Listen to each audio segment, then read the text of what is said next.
성경에 보게 되면 참 소중한 기도가 이곳저곳에서 나오게 됩니다.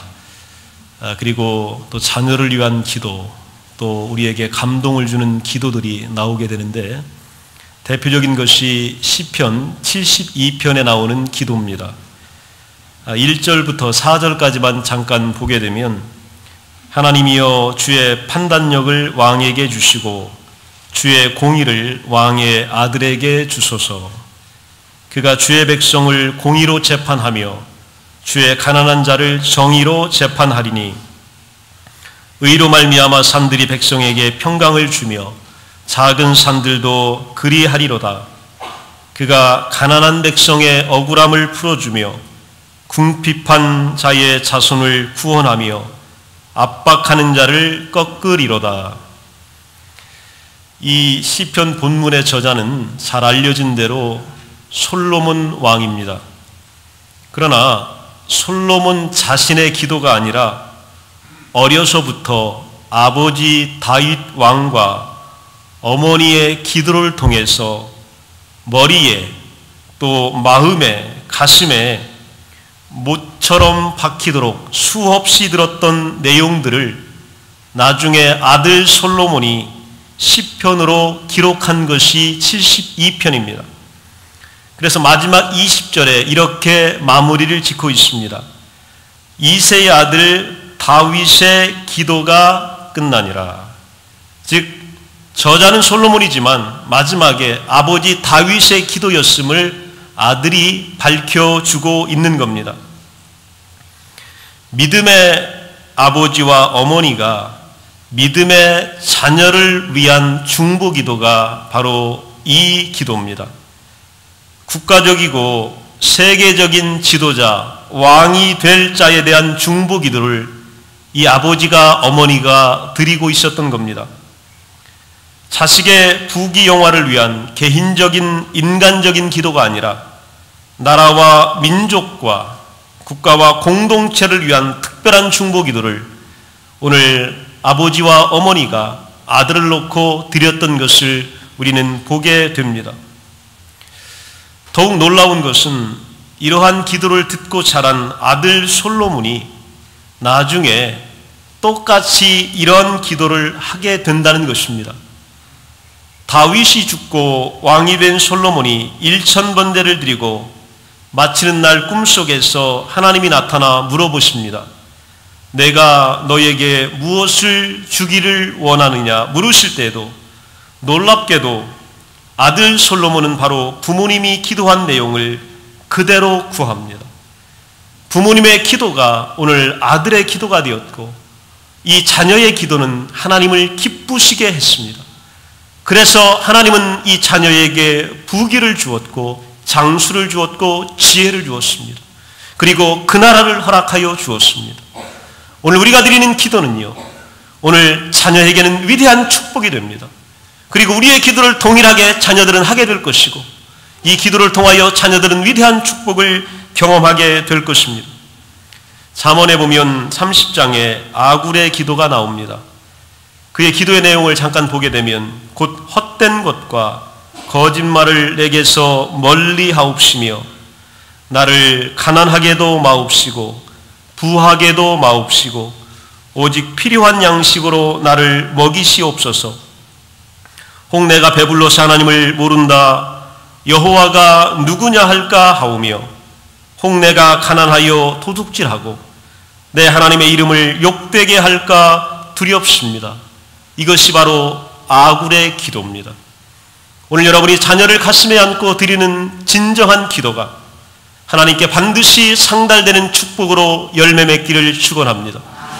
여러분의 기대대로 우리 자녀들은 솔로몬처럼 다윗처럼 아브라함처럼 위대한 민족의 지도자가 되어서 이 땅을 살리고 민족을 살리고 세계를 경영하는 위대한 일꾼들이 바로 이 교회에서 여러분의 품 안에서 여러분의 가문에서 일어나게 될 줄로 믿습니다.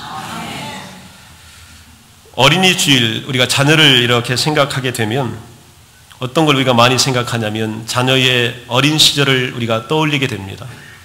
이 아이가 태어날 때에 그때 참 눈이 영롱했었지, 또 이 아이는 머리숱이 참 많았었지. 그리고 이 아이는 얼마나 똑똑했는지 돌이 되기도 전에 빨리 걸었었지. 그리고 또 다른 아이들보다 글을 먼저 깨우쳤었지. 그리고 학교에 가서도 또 구구단을 제일 먼저 외웠었지. 그리고 이 아이는 늘 주목받았고 또 대회 나갈 때마다 상을 받았고 또 선생님의 칭찬을 독차지했던 귀한 아이였었지. 그렇게 생각합니다. 그리고 우리의 자녀들 생각할 때 이 아이는 늘 장군감이었고 대통령감이었고 이 나라의 위대한 지도자감으로 불리면서 그렇게 자라났습니다. 그리고 그렇게 되기를 부모는 소원하며 기도하며 이 아이를 키웠습니다. 그리고 그 자녀가 지금 내 앞에 있습니다. 그러면 여러분은 그 자녀를 보면서 매일 어릴 적의 유아 시절에 초등학교 다니던 시절만을 연상하나요? 여러분 어떻습니까? 부모는요, 오늘 그 자녀를 보면서 지금 이 아이가 어떻게 되기를 기대합니다. 그리고 이 아이가 미래에 어떻게 되기를 소원합니다. 이 아이가 이런 직장을 얻기를 소원하고 이런 배우자를 만나기를 원하며 이런 가정에서 이렇게 또한 행복하게 살아가기를 기대합니다. 이것이 바로 부모가 자녀를 바라보는 시각입니다. 지금까지 살아왔던 과정만을 보는 것이 아니라 앞으로 이 아이가 어떻게 될지, 어떻게 성장하고 어떤 변화를 걷게 되고 어떤 사람을 만나게 될지를 기대하게 되는 겁니다. 여러분의 마음에는 이런 기대가 다 있을 거예요. 특별히 장성한 자녀를 가진 부모님들은요, 좋은 배우자감을 만나기를 위하여 늘 기도할 것입니다. 그 마음속에는요, 너무 부자여서도 안 되고 또 너무 가난하여서도 안 되고 또한 너무 권세 있는 집안이 아니기를 원하고 그리고 너무 또 힘없는 집안이 아니기를 원하며 또 이 아이가 평생 걱정 없이 행복하게 맑게 살아가기를 기대하는 것, 이것이 바로 부모의 마음일 겁니다. 오늘 우리는 기대함이 있습니다. 앞날에 대한 소망이 있어요. 그렇지 않다면 이게 부모가 아닐 거예요. 부모가 우리 자녀를 바라보면서 어린 시절에 똑똑했지, 그때 공부 잘했지, 그때 참 총명했지 이야기만 하는 자녀는 이 부모는 없을 겁니다. 오늘 그 자녀에 대한 기대가 있고 소망이 있고 미래가 있어요. 그리고 거기에 대한 기도가 있습니다. 이게 바로 부모님들입니다. 오늘 여러분이 기대하는 이 기대가 하나님 전에서 하나님과의 약속을 통하여 그대로 성취되는 기쁨이 여러분 삶 속에서 경험되기를 간절히 축원합니다. 내 자녀가 내가 기대했던 것만큼 자라날 때 얼마나 기쁘겠어요. 그런데 오늘 우리 신앙인들은요, 자녀에 대한 기대뿐만이 아니고 예수님에 대하여서도 기대해야 합니다. 우리는 예수님을 알아요. 어릴 적에 동정녀의 몸에, 마리아의 몸에 하나님이 인간이 되셔서 내려오셨고 또한 가정에서 30세 동안 자라셨고 3년 동안 공생의 사역 기간에 갈릴리를 기반으로 하여 어부들과 함께 복음을 전하며 이 땅에 하나님 나라가 되기를 소원했던 예수 그리스도를 압니다. 우리의 죄를 대신하기 위하여 예루살렘에 들어가셔서 재판과 수치와 치욕과 모욕을 당하시고 십자가를 지시고 그곳에서 손에 못이 박히시고 옆구리에 창에 찔리셔서 모든 피를 흘리시고 우리를 대신하여 대성령이 되신 예수 그리스도를 압니다. 그리고 그 덕분에 우리가 하나님의 자녀가 되었고 의롭다 되었습니다. 이제 하나님의 상속자가 되었고 하나님 나라의 유산을 갖게 되었습니다. 예수님은 3일 동안에 부활에 계시다가 무덤에 계시다가 3일 만에 부활하셨습니다. 그리고 그의 제자들에게 나타나셨고 많은 사람들에게 나타나시며 살아있음을 보이셨다가 또 하나님 나라로 하늘로 올라가셨습니다. 예수님은 올라가시면서 우리에게 또 한 가지를 약속해 주셨습니다. 나를 대신하여 보혜사 성령이 너희 가운데 오실 것을 약속하셨고 이 성령이 우리 가운데 오셨습니다. 그리고 우리로 하여금 교회를 만들게 하셨고 하나님의 위대한 공동체를 만들어서 하나님의 나라와 의를 확장시키는 위대한 역할들을 하게 하셨습니다. 여러분, 이런 예수님을 믿는 거 위대한 신앙 아니겠습니까? 이게 진짜 믿음 아니에요? 탄탄한 신앙적 고백을 가진 성도들의 신앙 고백이 이것이 아니겠습니까? 그런데 여기까지만 끝나면 여러분 이건 온전한 믿음이 아니에요. 예수님이 성경을 통하여 이 땅에서 우리를 위하여 무엇을 하셨는지 이것만 믿으면 우리 다가 아닙니다. 우리는요, 예수님께서 하나님 나라에 올라가셔서 거기서 지금 우리를 위하여 무엇을 하고 계실지를 기대해야 합니다. 그리고 바라봐야 합니다. 그리고 그 예수님께서 우리에게 어떻게 내려오실지를 소망해야 합니다. 그리고 그 예수님을 기다리고 인내하며 참고 예수님 만나기를 마음속에 기리면서 늘 하늘을 바라보며 기도하는 것, 이것이 바로 진짜 신앙입니다.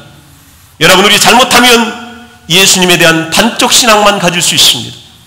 진정한 온전한 신앙은 예수님을 다시 만난 날을 소망하며 그 예수님이 지금 어디에서 무엇을 하고 계시며 우리를 향하여 지금 어떤 일을 하고 계신지를 우리가 기대하는 겁니다. 하나님이 예수 그리스도의 계시를 오늘 사도 요한에게 보여줍니다. 이 사도 요한은 제수가 되어서 반모섬이라고 하는 곳에 귀향가 있습니다. 예수님의 제자였습니다. 예수님은 이미 하늘로 떠나셨고 이제 그는 죄인이 되어서 이 작은 섬에 묶여 있습니다. 사도가 하나님의 예수님의 제자가 말로 복음 전해야지 말 못하는 곳에 가 있으면 그게 사는 게 아닙니다. 사도가 제자가 돌아다니며 발로 뛰며 사람을 만나고 그들에게 복음을 전하며 성령의 능력을 베풀어야지 섬에 갇혀서 아무것도 하지 못하고 있으면 그건 사는 게 아니에요. 그게 하나님의 일이 아니었습니다. 그는요 고독했습니다. 내 사역이 여기서 끝나는 것 같았습니다. 그리고 모든 것이 가로막혀 있었습니다. 단절되어 있습니다. 사람을 만날 수도 이야기할 수도 찾아갈 수도 없습니다. 그리고 예수에 대하여 말할 수가 없었습니다. 바로 그때에 하늘에서 문이 열리면서 오늘 외로운 사도 요한에게 하나님의 나라가 보여진 겁니다. 그리고 나를 떠나셨던 예수님이 어디에서 무엇하고 계신지를 보여주었습니다.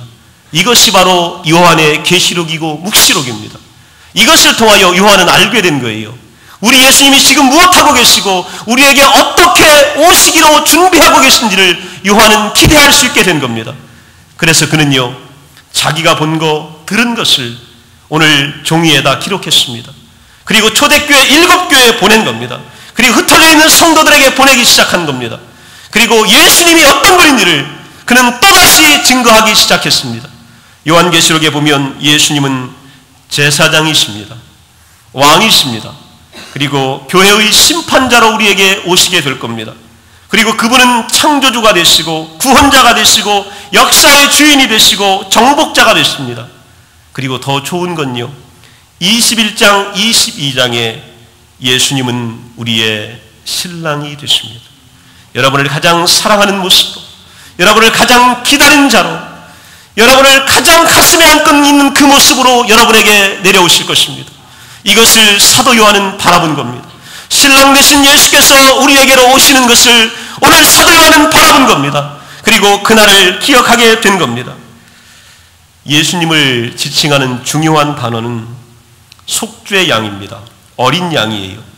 요한복음 1장 29절에 보면 요한은 예수님이 세상 죄를 위해 돌아가셨다는 사실을 결코 잊지 못하도록 우리에게 각인시켜주고 또 설명해 주고 있습니다. 요한계시록에 보면 예수님을 가리키는 또 하나의 핵심 단어가 나옵니다. 그게 바로 뭐냐면 보좌라고 하는 단어입니다. 계시록은 하늘에 있는 어린 양의 보좌와 땅에 있는 사탄의 보좌 사이에 벌어지는 전투를 묘사하고 있습니다. 여러분 영웅기를 읽고 싶으시면 오늘 위대한 전쟁의 역사를 또 미래에 펼쳐질 이야기를 읽고 싶으시면 요한계시록을 한번 읽어보십시오. 거기에 보면 어린 양의 위대한 전투의 장면이 우리 가운데 나오게 됩니다. 하늘에서 드려지는 예배와 땅에서 벌어지는 전쟁을 우리에게 보여주고 있습니다. 그리고 그 주님이 승리자가 되실 것을 우리에게 약속하고 계십니다. 시대가 아무리 암울하고 또 악한 세력이 판치고 강해 보여도 하나님의 어린 양이 finally 승리하게 되십니다. 이것이 바로 성경의 마지막입니다. 우리는 이것을 기대하고 있는 것입니다. 오늘 찢겼던 예수 그리스도, 상처받은 예수 그리스도, 십자가에 못 박혔던 예수 그리스도, 오늘 우리의 속죄양이 되어서 힘없이 그들의 수치와 지옥을 받았던 예수 그리스도가 오늘 어디에 가 계시냐면 보좌에 앉아 계십니다. 그 보좌는 왕이 앉는 자리입니다. 여러분이 섬기는 우리의 왕은 하늘 보좌에 주님께서 앉아 계시며 여러분을 통치하시고 여러분을 도와주시며 저와 여러분 사이에서 오늘도 위대한 중보자가 되고 계십니다. 이것을 우리가 바라보는 것입니다. 여러분, 십자가만 생각하는 것 다가 아닙니다. 부활만 생각하는 것이 다가 아닙니다. 여기서 우리는 한 단계 더 나가야 되는데 그게 바로 뭐냐면 오늘 예수님이 무엇을 하고 계시냐 하는 겁니다. 우리 예수님은요, 이제는 보좌에 앉아 계십니다. 모든 것을 다스리시고 통치하시며 우리의 필요한 모든 것을 운행하고 계십니다. 이분이 바로 왕이십니다. 그런데 이분이요, 오늘 우리 가운데 내려와 계십니다. 어디에 계시냐면 성경을 보게 되면 교회 가운데 계신다고 말씀하고 계십니다. 7 촛대를 선택하십니다. 7 교회를 선택하셨다는 거예요. 7 촛대 가운데 머물고 계시고 거닐고 계시고 말씀하고 계십니다. 오늘 예수 그리스도는 오늘 당신께서 세우신 교회 가운데 지금 이 자리에 찾아오셔서 여러분과 함께 기대하고 계시며 여러분과 함께 대화하고 계시며 여러분과 함께 거닐고 계십니다. 그래서 여러분, 우리는 혼자가 아니에요. 오늘 어떤 어려움이 있어도 우리는 이겨나갈 수가 있게 되는 겁니다. 어떤 환경에 두려움이 있어도요, 우리는 바라볼 것이 있습니다. 그것이 바로 뭐냐면 왕이신 예수 그리스도가 우리에게 내려오시는데 그분은요, 남이 아니라 나의 신랑입니다.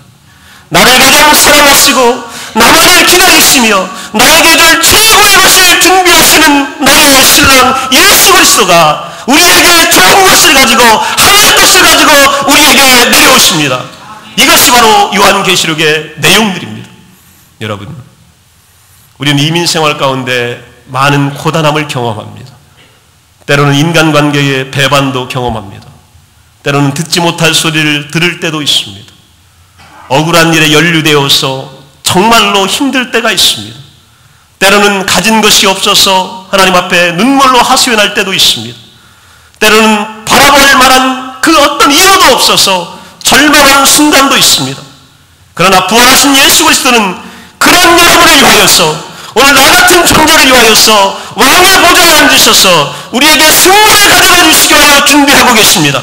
그리고 그 승리의 그 전쟁을 오늘도 계속하고 계십니다. 여러분은 결코 혼자가 아닙니다. 여러분은 결코 배보자의 자녀가 아닙니다.